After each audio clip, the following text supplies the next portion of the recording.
Assalamualaikum warahmatullahi wabarakatuh. Sebelumnya perkenalkan, di sini kami dari kelompok 1B selaku penyaji pertama dengan anggota 1. Ainur Safira, 2. Alfi Lutfiana Zahroni, 3. Esti Yulandari, 4. Lulu Handayani, 5. Nanda Yogi Risma, 6. Rizky Aprilia Nur Afifah, dan terakhir saya sendiri Sunu Setiawan Utama. Nah, di sini kami akan mempresentasikan atau membahas mengenai struktur sintaksis.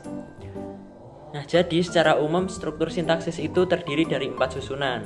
Yang pertama ada subjek, yang kedua ada predikat, yang ketiga ada objek, dan yang keempat ada keterangan. Nah, subjek adalah aktor atau orang yang melakukan pekerjaan tertentu dalam kalimat. Namun secara umum, subjek adalah kata benda seperti nama panggilan orang, hewan, tumbuhan, benda, atau yang lainnya.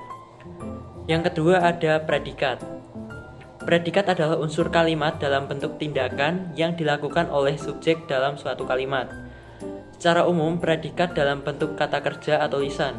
Tetapi dalam kondisi tertentu, predikat dapat ditempatkan sebagai kata sifat atau yang lainnya. Yang ketiga ada objek. Nah, objek adalah unsur kalimat yang digambarkan sebagai sesuatu yang tunduk pada tindakan atau aktivitas dari subjek itu sendiri. Dan yang terakhir ada keterangan. Keterangan adalah unsur dalam fungsi kalimat sebagai penjelasan di mana, kapan, dan bagaimana dalam suatu peristiwa yang terjadi dalam sebuah kalimat. Nah, ini ada beberapa contoh mengenai kata keterangan, misalnya keterangan alat, yakni memakai atau mengendarai dan menggunakan. Yang kedua ada keterangan waktu, yakni ada sewaktu, jam, dan pada.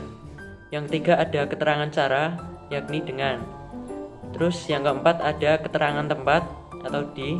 Terus keterangan tujuan atau supaya dan agar. Nah, sebenarnya struktur sintaksis itu terdiri dari tempat-tempat kosong yang berisikan mengenai fungsi, peran, dan kategori. Nah, ini ada sebagai contoh: nenek sebagai subjek, melirik predikat, kakek sebagai objek, dan tadi pagi sebagai keterangan. Jadi tempat kosong yang bernama subjek diisi oleh kata nenek yang berkategori nomina. Tempat kosong yang bernama predikat diisi oleh kata melirik yang berkategori verba. Tempat kosong yang bernama objek diisi dengan kata kakek yang berkategori nomina. Dan tempat kosong yang bernama keterangan diisi oleh frase tadi pagi yang berkategori sebagai nomina juga. Nah, lalu apakah struktur tersebut akan selalu sama? Nah, jadi susunan fungsi sintaksis tidak harus selalu berurutan atau SPOK. Misalnya dalam kalimat berikut, keluarlah nenek dari kamarnya, mempunyai susunan fungsi P, S, dan K. Demikian juga fungsi K. Dalam kalimat-kalimat berikut mempunyai posisi yang tidak sama. Seperti tadi pagi nenek melirik kakek.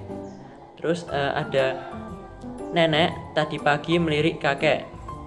Yang tampaknya urutannya harus selalu tetap adalah fungsi P dan O, sebab kalimat berikut tidak berterima. Terus ada nenek melirik tadi pagi kakek. Nah, lalu apakah keempat fungsi itu harus selalu muncul dalam setiap struktur?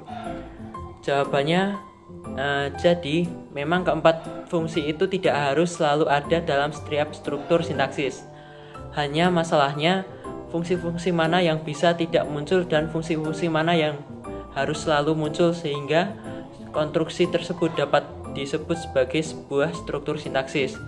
Jadi jawabannya agak sukar dan bisa bermacam-macam. Nah, ini. Namun Venhar pada tahun 1978 mencatat dalam kalimat dia tinggal di Jakarta. Frase di Jakarta yang menduduki fungsi keterangan tidak dapat dihilangkan sebab konstruksi dia tidak dapat berterima. Nah, ada pula pakar lain yakni Cave pada tahun 1970 yang menyatakan bahwa yang paling penting dalam struktur sintaksis itu adalah fungsi predikatnya. Nah, bagi Cave, predikat harus selalu berupa verba dan kategori lain yang diverbakan. Munculnya fungsi-fungsi lain sangat tergantung pada tipe atau jenis verba itu sendiri. Nah, verba yang transitif tentu akan memunculkan fungsi objek, dan verba yang menyatakan lokasi seperti kata tinggal pada kalimat tadi, dia tinggal di Jakarta, tentu akan memunculkan fungsi keterangan yang berperan lokatif. Nah, berikut ini contoh struktur yang tidak dapat memunculkan objek, yang harus ada objeknya dan yang harus ada keterangannya, yang dilanjutkan oleh teman saya yakni Rizky.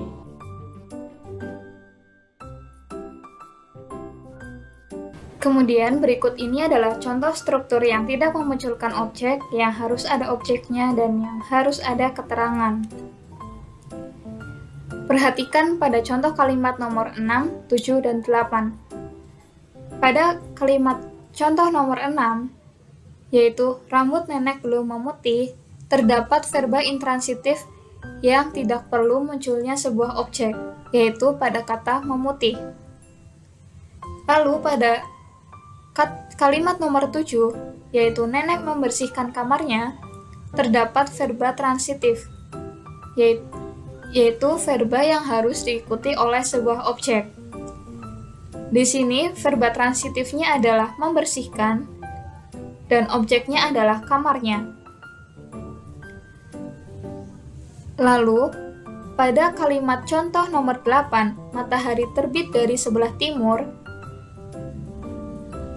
pada kata terbit ini menunjukkan verba intransitif yang menyatakan lokasi, maka perlu adanya fungsi keterangan yang berperan lokatif di belakangnya.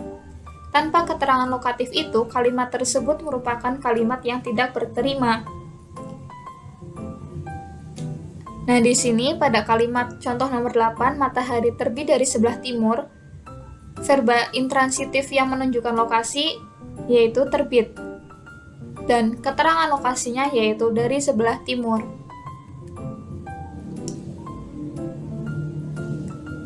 Rupanya, dalam bahasa Indonesia, ada sejumlah verba transitif yang objeknya tidak perlu ada atau keberadaannya dapat ditiadakan.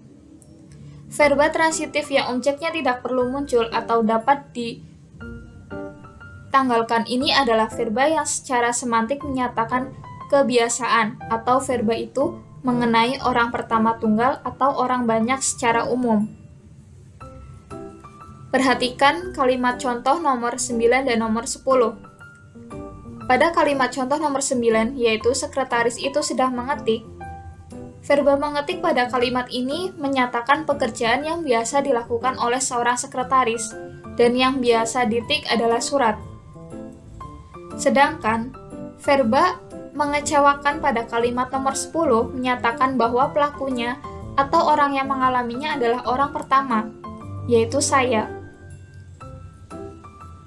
Bisa dilihat pada kalimat contoh nomor 10, yaitu pertunjukan itu sangat mengecewakan. Berarti yang merasakan adalah saya atau orang banyak pada umumnya. Jika yang mengalaminya adalah seseorang, maka harus diberi subjek objek spesifik yang mengarah pada seseorang tersebut. Misalnya, Bu Leoni.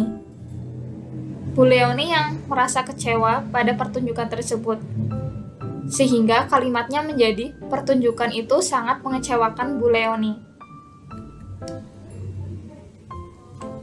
Namun, ada pendapat lain dari Joko Kencono yang menyatakan hadir tidaknya suatu fungsi sintaksis tergantung pada konteksnya.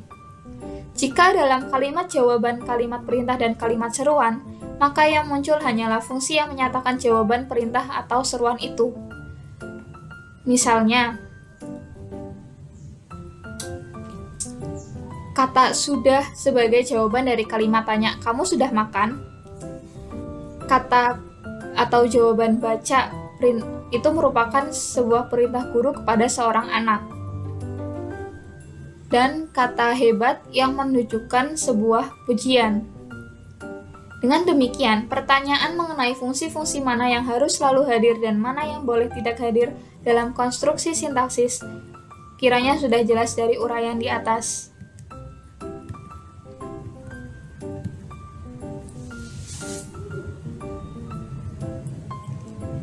Kemudian, para ahli tata bahasa tradisional berpendapat bahwa fungsi objek harus diisi oleh kategori nomina, fungsi predikat harus diisi oleh kategori verba, fungsi objek harus diisi oleh kategori nomina, dan fungsi keterangan harus selalu diisi oleh kategori adverbia.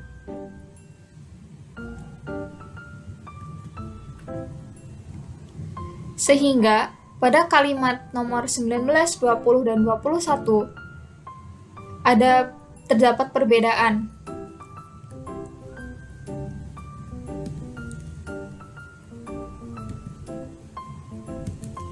Pada kalimat nomor 19, dia guru. Pada kalimat nomor 20, dia adalah guru. Dan pada kalimat nomor 21, dia menjadi guru.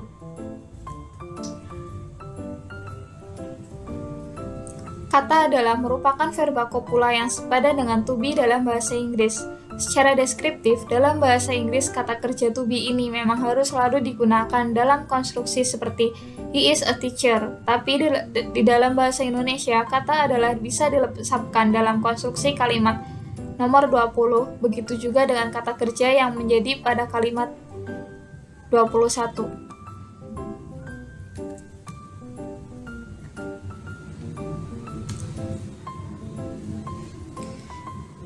Makna gramatikal, unsur-unsur leksikal yang mengisi fungsi-fungsi sintaksis sangat bergantung pada tipe atau jenis kategori kata yang mengisi fungsi predikat dalam struktur sintaksis itu. Kalau predikatnya diisi oleh verba transitif makan, misalnya, maka pengisi fungsi subjek akan berperan sebagai pelaku dan pengisi fungsi objek akan berperan sebagai sasaran. Tetapi kalau pengisi fungsi predikat berupa verba kedinginan, maka pengisi fungsi subjeknya akan memiliki peran yang mengalami. Pengisi fungsi predikat itu sendiri dapat memberi peran aktif seperti dalam kalimat pada nomor 24, yaitu nenek menghitamkan rambutnya. Dan peran pasif seperti dalam kalimat 25, yaitu rambutnya itu dihitamkannya. Peran proses seperti dalam kalimat 26, yaitu kulitnya mulai menghitam. Dan peran keadaan seperti dalam kalimat nomor 27, yaitu rambutnya sangat hitam. Berikutnya adalah urutan kata. Yang dimaksud dengan urutan kata adalah letak atau posisi kata yang satu dengan kata yang lain dalam suatu konstruksi sintaksis. Tidak seperti bahasa-bahasa di negara lainnya, dalam bahasa Indonesia urutan kata ini sangat penting karena perbedaan urutan kata dapat menimbulkan perbedaan makna. Misalnya, konstruksi 3 jam akan memiliki perbedaan makna dengan konstruksi jam 3. Lalu, mengapa urutan kata dalam bahasa Latin atau bahasa-bahasa lainnya itu dapat diubah-ubah tanpa mengubah makna gramatikalnya? Alasannya adalah karena dalam bahasa Latin dan bahasa-bahasa fleksi lainnya yang memegang peranan penting dalam sintaksis bukan urutan kata, melainkan bentuk kata. Meskipun urutan katanya dapat diubah-ubah atau posisinya ditukar, namun bentuk katanya tetap sama, maknanya tidak akan berubah dan tidak akan terjadi kesalahpahaman karena sudah ditentukan oleh bentuknya itu. Apa yang menjadi subjek ditandai dengan kasus nominatif, apa yang menjadi objek langsung ditandai dengan kasus akusatif, dan apa yang menjadi objek tak langsung ditandai oleh kasus datif.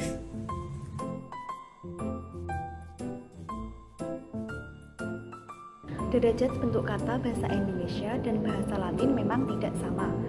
Dalam bahasa Latin, bentuk kata itu berperan mutlak, sedangkan dalam bahasa Indonesia tidak. Mengapa demikian? Hal ini terjadi karena dalam bahasa Latin urutan kata hampir tidak mempunyai peranan, sedangkan dalam bahasa Indonesia urutan kata itu mempunyai peranan yang penting. Fungsi subjek dalam bahasa Indonesia lebih umum ditentukan oleh urutan kata atau posisi kata itu daripada bentuk katanya. Selanjutnya, konstruksi genetif. Konstruksi genetif dalam bahasa Indonesia ditentukan oleh urutan kata, seperti buku saya, bukunya, dan bukumu. Dalam bahasa Inggris, konstruksi genitif ini menjadi my book, his book, dan your book. Kita lihat bentuk kata diganti dengan my, bentuk he diganti dengan bentuk his, dan bentuk you diganti dengan bentuk your. Dalam berbagai buku tata bahasa Indonesia yang bercat tradisional memang ada disebutkan bentuk-bentuk ku, mu, dannya adalah kata ganti empunya.